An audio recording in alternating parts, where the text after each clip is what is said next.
சாயங்காலம் தயார் செஞ்சிருக்கிறது 1475. இப்போ பேர் கொடுத்துருக்கீங்க, நீங்க கொடுத்துருக்கீங்க 1500 இதே போல நீங்க எல்லாருமே ஒற்றுமையா இருக்கணும். எனக்கு என்ன உங்களுக்கு எதிர்பார்க்கனா ஒற்றுமை, யாருக்கு எந்த பிரச்சனையும் இல்லாம நம்ம வழி நடத்துறீங்க. ரொம்ப சந்தோஷமா இருந்துச்சு உங்களை பார்க்கும் பொழுது. சாயங்காலம் அடிச்சு நம்ம கரெக்டாக இப்போ உங்களுக்கு நான் காப்பு குடிச்சிருக்கேன்.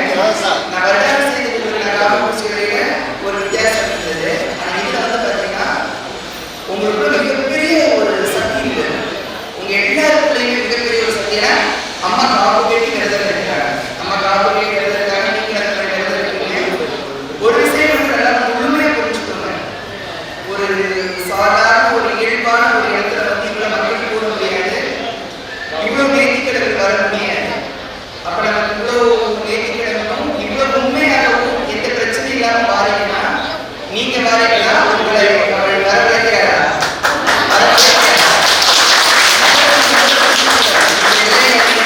மிகப்பெரிய சக்தியாக அதை நீங்க முதல்ல புரிஞ்சுக்கிட்டு உங்ககிட்ட ஒரே விஷயம் சொல்றேன். உங்களை உங்க குடும்பத்தை என்கிட்ட நம்பி ஒப்படைக்கிறது ஒண்ணு இருக்குது, கேட்கறது ஒண்ணு இருக்குது. எனக்கு செஞ்சு கொடுங்கன்னு சொல்லி இருக்குது. கேட்கறதுங்கிறது வேற. இது நடக்குமா? புரியுதா? கேட்கறது. அதுக்கப்புறம் எனக்கு இதை நடத்தி கொடுங்கன்னு சொல்றது ஒரு விதம் இருக்கு. எது ஆனாலும் நீங்க நாங்கிறது ஒரு விதம் இருக்கு. முதல்ல உங்களை என்கிட்ட ஒப்படைச்சிருங்க. அதுக்கப்புறம் பாருங்க, நிறைய பேர் ஒப்படைச்சிருக்கீங்க. எல்லாருமே சொல்ல முடியும். ஒப்படைச்சிருக்கீங்க. உங்களை எப்படி வழி நடத்தி வர அதை நீங்க முதல்ல புரிஞ்சுக்கணும். முதல்ல என்கிட்ட உங்களை ஒப்படைச்சு பாருங்க. அதுக்கு நீங்க முதல்ல தகுதியானவர்களாக மாறுங்க. உங்களோட வாழ்க்கை இன்னும் பிரகாசமா இருக்கும். வாழ்க்கையை நீங்க வச்சுக்கீங்க. தினமும் எழுந்து குளிச்சுட்டு ஒரு சாப்பிட்டு ஏதோ ஒரு வேலைக்கு போயிட்டு வருமானத்தை ஆகிக்கிட்டு அதுக்கப்புறம் நம்ம சொந்த சந்தோஷத்துக்காக கொஞ்சம் அப்படியே 4 இடத்துக்கு போயிட்டு சுற்றுலா பயணங்கள் போயிட்டு பிள்ளைங்களுக்கு ஏதோ ஒன்று செஞ்சு இதான் வாழ்க்கை. இது கிடையாது வாழ்க்கை. இப்படிதான் நீங்க எல்லாருமே வாழ்ந்துருக்கீங்க. கடவுள்கிட்ட போயிட்டு இது எனக்கு கொடுக்கலையா? கடவுள் ஒரு வேலைக்காரனா பாருங்க, எனக்கு இதை கொடுவே. கடவுள் என்பது நமக்குள்ளே இருக்கிறார். அவங்க கேட்கலாம், நமக்குள்ளே இருக்கிறவங்க ஏன் கேட்கணும்? நீங்க கடவுள் இருக்கிற இடத்துக்கு வந்திருக்கீங்களா? பெற்ற தாயின் இடத்துக்கு வந்திருக்கீங்களா? பெற்ற தாயின் இடத்துக்கு வந்திருக்கீங்க. உங்க எல்லாத்தையும் அரவணைச்சு இங்க நம்ம எல்லா ஜாதியும் இருக்கும், எல்லா மதமும் இருக்கும். கிறிஸ்டின் இருக்கீங்க, இதுல முஸ்லிம்ஸ் இருக்கீங்க, நிறைய பேர் பார்த்தீங்கன்னா நார்த்திலும் இருந்தீங்க, இப்போ இந்து ஆயிட்டீங்க. எனக்கு வந்து நீங்க முதல்ல இங்க வரும்போது இது என்ன சாமியா இருக்கு என்ன சொல்லதான் பார்ப்போம் அப்படின்னு நீங்க வந்தீங்க. அப்ப அது நார்த்திக வந்தீங்க. அம்மா சொன்னாங்க, அதுக்கப்புறம் நீங்க நடக்கணும்னாங்க. இப்ப நீங்க என்ன ஆயிட்டீங்க? இந்து ஆயிட்டீங்க. அப்போ இதுக்கு எல்லாமே வந்துட்டு பார்த்தீங்கன்னா ஏதோ ஒன்று சொல்லணும், ஏதோ ஒன்று நடக்குதுன்னு நீங்க போயிடாதீங்க. உங்ககிட்ட நான் 3 விஷயத்தை இந்த இடத்துல நான் முழுக்க சொல்ல விரும்புறேன். முதல்ல உங்களுக்கு சந்தோஷம், துன்பம் இது 2 இருக்கு இல்லையா? இதை அனுபவிக்கிறதுக்கு உங்க உடம்பு தேவை. இதை முதல்ல யோசிச்சுக்கோங்க. சந்தோஷத்தை அனுபவிக்கிறதுக்கு உங்க உடம்பு தேவை, துன்பத்தை அனுபவிக்கிறதுக்கும் உங்க உடம்பு தான் தேவை. இது சந்தோஷம் துன்பம் இதை அனுபவிக்கிறதுக்கு உடம்பு தேவை. ஆனா இது சந்தோஷம் தானா இது துன்பம் தானா தெரிஞ்சுக்கிறதுக்கு எது தேவை? உணர்ச்சிகள், அறிவு தேவை. அப்போ உடம்பை தாண்டி அறிவுக்கு இந்த பவர் அதிகமா உண்டு. சிந்திக்கணும். அப்போ உடம்பை தாண்டி என்ன சிந்திக்கணும். எப்போது இது வந்து எதுக்கு ஒரு பைத்தியக்காரன் ரோட்ல போயிட்டு இருக்கிறாரு, அவருக்கு வந்து எது சந்தோஷம்னு தெரியும். அவருக்கு ஒரு தட்டில் சாப்பாடு வச்சு சோறு எல்லாம் குழம்பெல்லாம் வச்சுட்டு இந்த சாப்பிடுன்னு சொன்னா அவர் சாப்பிடுவாரா? நம்ம கொடுக்கறது தூக்கி எடுத்துட்டு சாப்பிட்டு எடுத்து சாப்பிடுவாரு. அப்ப அவர் அறிவு சொல்றாரு. அப்ப இந்த உணவை தாண்டி இந்த சந்தோஷம் இன்பத்தை தாண்டி நமக்கு அறிவுங்கிறது ரொம்ப முக்கியமான ஒரு விஷயம். அப்போ நல்லதை அனுபவிக்கிறதுக்கு இந்த உடம்பு தான், துன்பத்தை அனுபவிக்கிறது இந்த உடம்பு தான். இப்ப நீங்க உடம்பை பேணணுமா சந்தோஷத்தை வர வைக்கணுமா? முதல்ல உடம்பை பேணணும். அதே முதல்ல சிந்திச்சுக்கோங்க. நான் உங்ககிட்ட கேட்கறது எல்லாருக்கிட்டே அதான். நீங்க எதையோ ஒன்று தேடி ஓடுறீங்க. எனக்கு பணம் காசு அதெல்லாம் தேடாதீங்க. அது தானா வரும், தானா போகும். 10 வருஷத்துக்கு முன்னாடி இதே ஊருக்குள்ள நான் எந்த இடத்துல நான்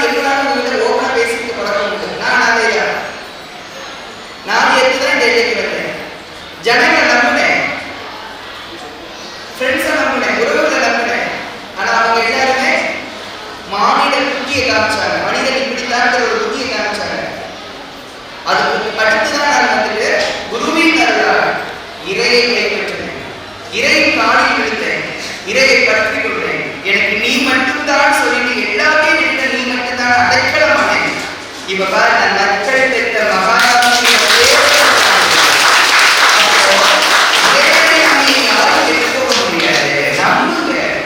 கேட்காதீங்க. கடவுள் கிட்ட இது வேணும் அது வேணும். உங்க உடம்பு ஆரோக்கியமா இருக்கணும், உங்க மனசு ஆரோக்கியமா இருக்கணும்.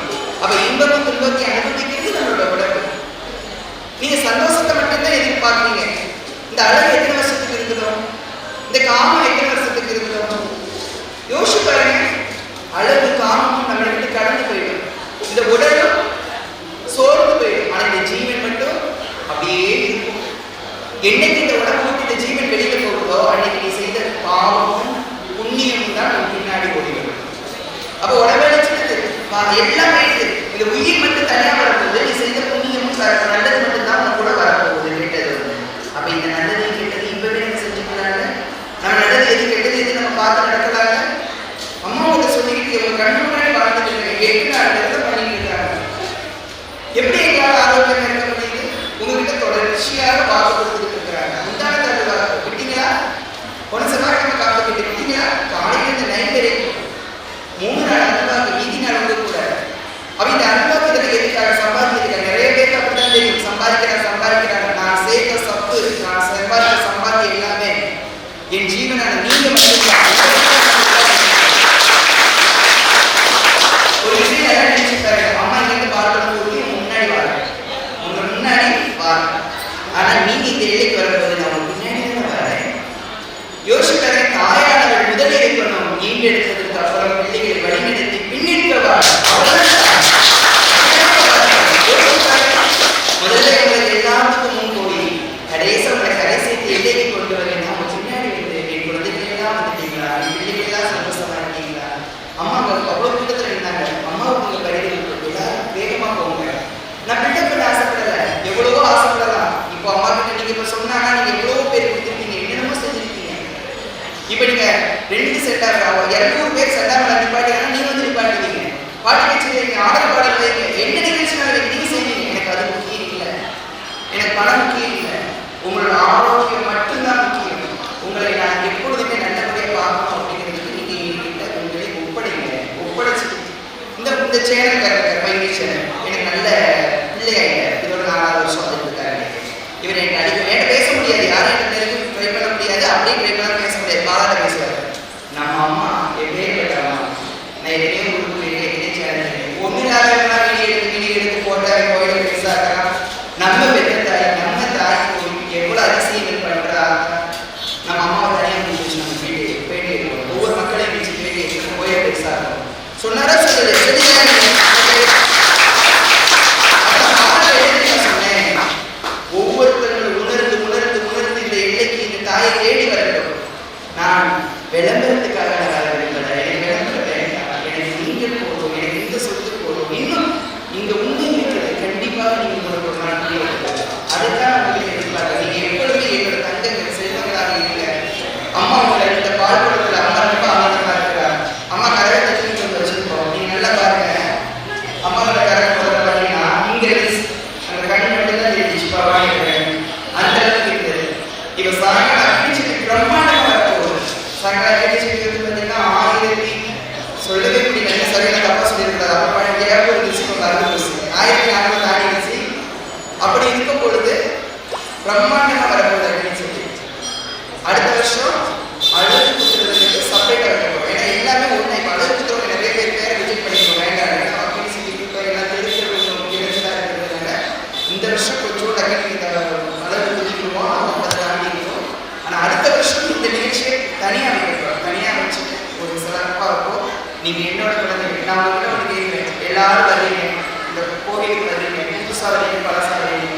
இதெல்லாம் அம்மா சொத்தா, இதெல்லாம் அம்மா வீடா, இதெல்லாம் அம்மா தெரியுமான்னு கேட்குறீங்க. அம்மா தெரியல, உங்களுக்கு தெரியல. இது எல்லாம் உங்களுக்காக. இப்ப இந்த திருவிழா வச்சிருக்கேன், என் பிள்ளைகள் வந்திருக்கீங்க, எல்லாம் அம்மா தெருவில் தானே இருக்கீங்க. அடுத்தவங்க வீட்டு வாசல்ல ஒரு நாள் 1 மணி நேரம் உங்களால உட்கார முடியும். உட்கார வந்து அனுமதிப்பாங்க.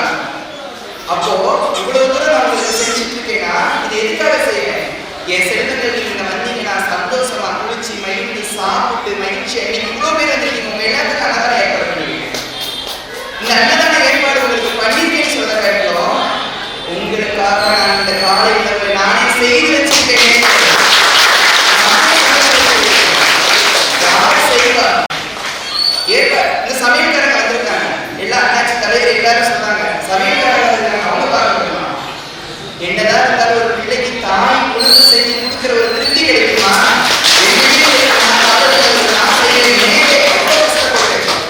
ஏழு பை அரிசி பூங்கி புளி அதெல்லாம் கரைச்சிட்டு அதெல்லாம் அதெல்லாம் செய்ய நான் எப்படி செஞ்சிருக்கேன் தெரியாது. என் அன்பை காட்டி அக்கறை காட்டி உங்களுக்கு செஞ்சிருக்கேன். எல்லாருமே சாப்பிடணும், எல்லாரும் சந்தோஷமா இருக்கணும். எனக்கு உங்களை பார்க்கும்போது மிக மகிழ்ச்சி. ஒரு தாய்க்கு ஒரு பிள்ளையை சேர்த்து கொடுக்க சொல் ஒழுக்கம். இந்த தாய்க்கு நீங்க ஒழுக்கத்தை சேர்த்து கொடுத்துருக்கீங்க. ஒழுக்கமா உங்களை வளர்த்துருக்கேன், ஒழுக்கமா உங்களை பார்த்துருக்கேன். அதுதான் இந்த ஆத்தாளுக்கு மிக சந்தோஷம். இந்த ஒழுக்கத்தோட இன்னும் நான் உங்களை மறுபடியும் சொல்றேன். என் சொந்தம் நீங்க யாரும் கிடையாது, என் உறவுகள் நீங்க யாரும் கிடையாது. எல்லாரும் இருக்காங்க, ரெண்டு பேரும் ரெண்டு இருப்பாங்க. ஆனா நீங்க எல்லாம் என் சொந்தமான உங்களை வச்சுதான் வழி நடத்துறேன். நீங்க தான் இந்த திருவிழாவை ஆரம்பிச்சிருக்கிறோம். இந்த சாயங்காலம் வேணாங்களா இருக்கணும். உங்களை ஆசீர்வதிச்சுக்கிட்டே இருக்கிறேன். உங்க கூடவே இருக்கிறேன். எப்படியாவது உங்களுடைய வாழ்க்கை வளர வேண்டும். அம்மா பார்த்துட்டே இருக்கேன். உங்களுக்கு சந்தோஷமா இருக்கீங்க. இப்போ என்ன சொல்றாங்கன்னா, இப்போ நீங்க எல்லாரும் சாப்பிட போக எல்லாரும் வச்சு கொடுப்பாங்க. வேஸ்ட் ஆகாதீங்க. உணவுங்கிறது சாதாரண. என்னோட விரதம் முழுக்க நீங்க நல்லா இருக்கணும். உங்க குடும்பங்கள் எல்லாரும் சந்தோஷமா இருக்கணும். இந்த பூமி சுகமான நோய் இல்லாம எல்லாமே நீங்க நோய் இல்லாம இந்த பிறகு பிள்ளைகளுக்கு வேலைக்கு கடி கையில தாண்டி பிடிக்காங்க. எனக்கு இதுக்கு மேல வேற என்னங்க ஆயிரக்கணக்கான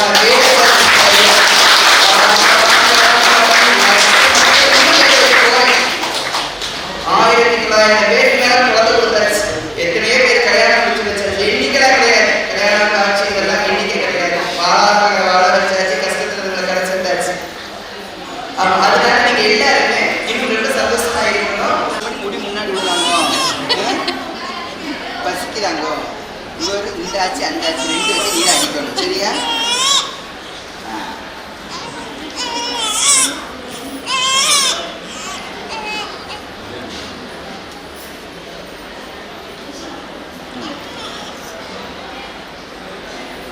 ஸ்ரீ பவானி நர்த்தனா, ஸ்ரீ பவானி நர்த்தனா, ஸ்ரீ பவானி நர்த்தனா.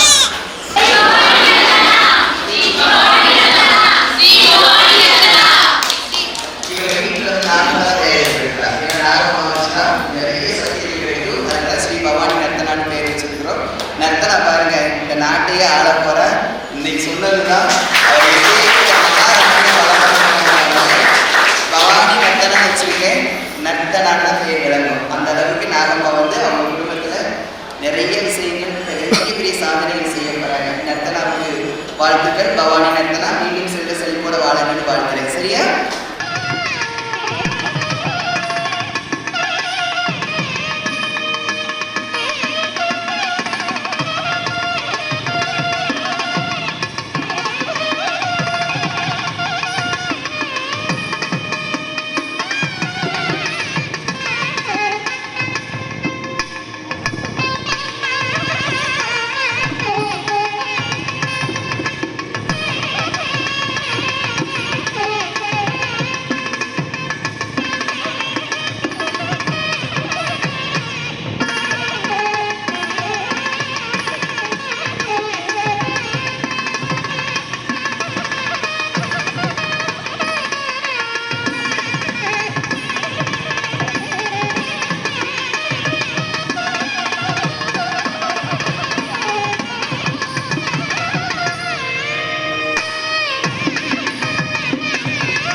பஞ்ச பசியெல்லாம் தீர்ந்து பச்சை பசியோட நல்ல நிறைவு செல்வத்தோடு நீங்கள் வாழ்க்கையில் இன்னும் மேலும் நல்ல வாழ்க்கைங்கிறத இந்த கொள்கைய எல்லாருமே போய் சாப்பிட்டுட்டு வாங்க. கரெக்டாக ஒரு 10 மணிக்கு அப்படி செய்ய ஆரம்பிக்கும்.